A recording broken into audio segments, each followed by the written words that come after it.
November 13 கனமழை காரணமாக பள்ளி கல்லூரிகள் விடுமுறை குறித்து ஒவ்வொரு மாவட்டமாக அடுத்தடுத்த தொடர் அறிவிப்புகள் வந்து கொண்டே இருக்கிறது. ஸோ அதுக்கான லைவ் அப்டேட் உங்களுக்கு தெரியணும் அப்படின்னா டிஸ்கிரிப்ஷன் பாக்ஸில் லிங்க் இருக்குது. ஸோ அதில் நீங்கள் கிளிக் பண்ணி பார்த்துக்கலாம். தற்சமயம் இப்போ விடுமுறை அறிவிக்கப்பட்டுள்ள மாவட்டங்கள் என்னென்ன அப்படின்னு பார்த்தீங்கன்னா, கனமழை காரணமாக மயிலாடுதுறை மாவட்டத்தில் உள்ள அனைத்து பள்ளி மற்றும் கல்லூரிகளுக்கு இன்று விடுமுறை என மாவட்ட ஆட்சியர் ஏபி மகாபாரதி அறிவித்துள்ளார். அதே போல கனமழை காரணமாக கடலூர் மாவட்டத்தில் பள்ளிகளுக்கு மட்டும் இன்று விடுமுறை என மாவட்ட ஆட்சியர் அறிவித்துள்ளார். அதே போன்று கனமழை காரணமாக காரைக்கால் மாவட்டத்தில் உள்ள பள்ளி மற்றும் கல்லூரிகளுக்கு இன்று விடுமுறை என அம்மாவட்ட ஆட்சியர் அறிவித்துள்ளார்.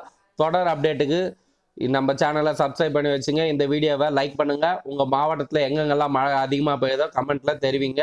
அடுத்த அப்டேட் பார்க்கலாம். லைவ் அப்டேட் கமெண்ட் டிஸ்கிரிப்ஷன்ல இருக்கு. தேங்க்ஸ் ஃபார் வாட்சிங். நன்றி.